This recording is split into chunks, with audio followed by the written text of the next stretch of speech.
haven't been around much. Apologize for that. We have had ongoing significant cat problems with multiple cats, which also resulted in reduced sleep for me and not feeling particularly sharp or energetic. We have some of that partially controlled, so we'll see what happens moving forward, and well, we'll go from there.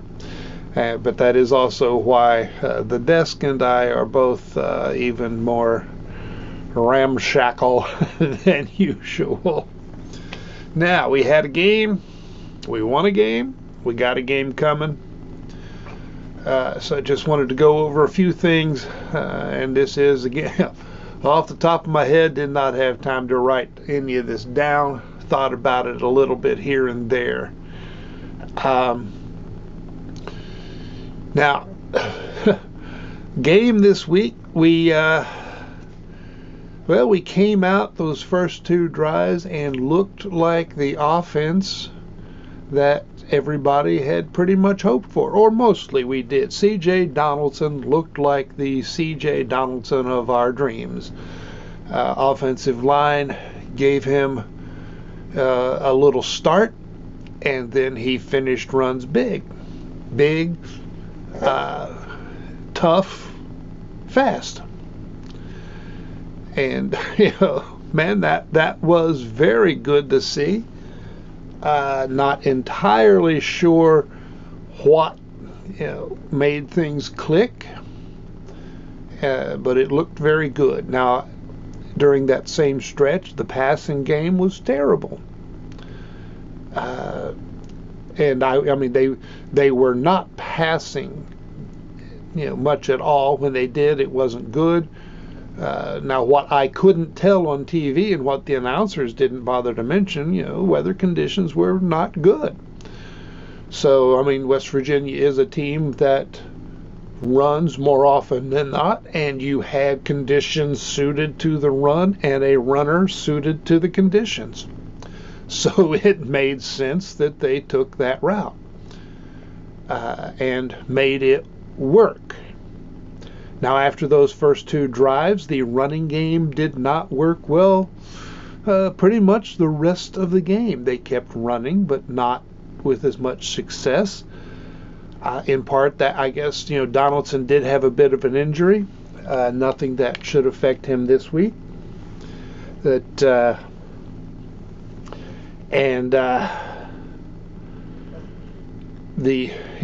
defense started bringing lots of pressure and making it work. They were bringing the right pressure, right time, right place, and it was wreaking havoc with the run and quite often with the passing game. Now, as the running game wasn't working and the passing game, as the weather started to clear, the passing game, I won't say got good, but it got better. And of course, Green's running, he was able to break free on a couple of key runs. More importantly, perhaps, was when they had to, they made things work. The offense was at its sharpest when it was most critical. And that included just a sweet pass and an absolutely brilliant catch by Gallagher for a touchdown. Looked over one shoulder, found the ball coming over the other, compensated, made the catch. Now, Gallagher has not, gotten a lot of touches this season. He has gotten more than he did last year, and more of them have been downfield, 2 of them for key touchdowns. That is a very good thing. He is progressing. Now, some people want him to just, do it all in 1 year, going from freshman to sophomore. It doesn't tend to work that way. And, of course, the offense has been erratic so that nobody has had a huge season, good stretches. but it was a good thing to see. And on 2 critical conversions, we had very well designed plays, very well executed. That would include 4th down, quick pass to Robinson out of a bunch formation, and it was just everything. Like I love the design, I love the execution. And Clement on sort of a deep slant for another conversion, and Clement and Green being on the same page, for the adjustments. And Clement is clutch. This, of course, this is his history. Oddly, well, it should be odd, but I suppose not surprisingly, we have people again talking about Clement not being fast, and that's just such complete, total nonsense that it's bizarre. I mean, last year they made it clear Clement was, just behind Horton in speed. That's fast. I mean, yes, we used Ray more often on, the deep passes. We went for Clement. They just, Green hasn't been hitting those as well this season. Clement was able to get open on deep routes. But will they adjust and use Clement more now that Ray is out? I don't know. I mean, we've got Robinson, and he certainly has potential if he will get his act fully together. And Dom Collins. Collins was in for a play and open. And, in his press conference, Brown did say Collins will be, seeing the field some more. Not going to burn his red shirt, they've saved that, but he has come along, and we've got, we can put him in there for some of these plays, and he is the fastest player on the team, and that includes some pretty fast guys. I think Clement is probably 3rd or 4th now, still fast.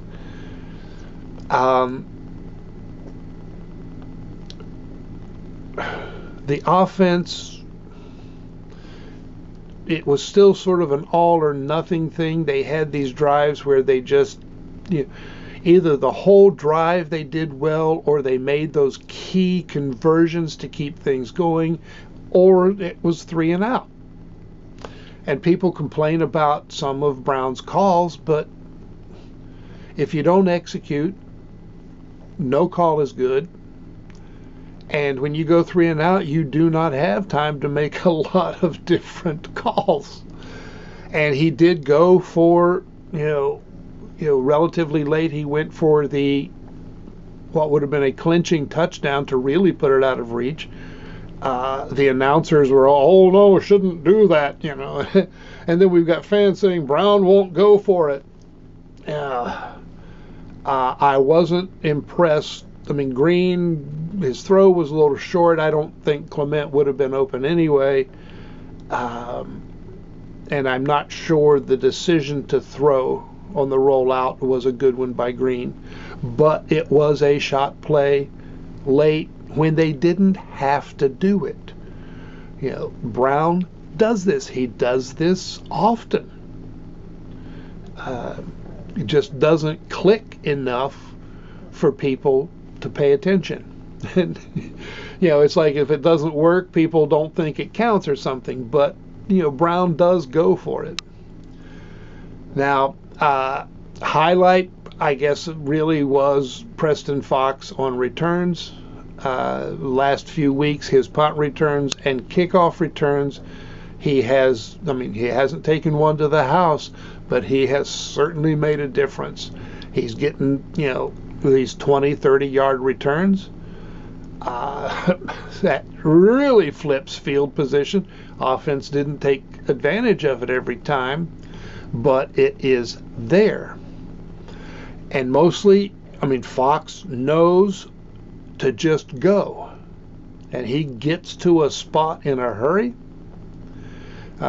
finds a crease, makes a crease. Among punt returns, he can make that first guy miss, pretty much all of his big returns, I didn't think he had anything, and then next thing you know, he's got a seam headed for the sidelines. And on one or two, it was just one little misstep that kept it from going to the house. Now, defensively, it's kind of hard. The team has just been hard to capture in any one description, and that includes the defense this game. They held them to 3 and out on the first possession, which was part of what allowed West Virginia to get up 14-0 in a hurry, along with forcing a fumble. And that was not, the announcers made it sound like it was just the quarterback's fault, but that was Bradley coming on pressure and really screwing up the timing of the handoff and causing the fumble. Now, after that, the team they weren't bringing a lot of pressure. Again, surprises me. But they were bringing enough to make the quarterback move a bit and think a bit. And with this quarterback, that's all they needed to do. He was off his game. He was young. Started the season as fourth string. And that's been an issue with UCF. But they were able to keep him kind of rattled. He made a couple of good throws. There were a couple of mistakes by the defense. But it was, on both sides of the ball, it was a matter of doing enough to win. Wasn't as consistently brilliant as we would have liked to see, but it was enough by design. And part of that included starting 3 linebackers. They did vary the defense a bit, and not bringing pressure, but bringing variety. And when you're up against a young quarterback, that can be enough. Are you walking? Hollis gave up a big touchdown, and they keep talking about it being a double move. I don't see it. I think Hollis bit on something that wasn't really there. I think he expected the receiver to go short or go on an intermediate crossing route instead of deep. And Hollis has had some really great moments, some very bad moments. Again, we're kind of inconsistent, all or nothing. It's either very good or very bad.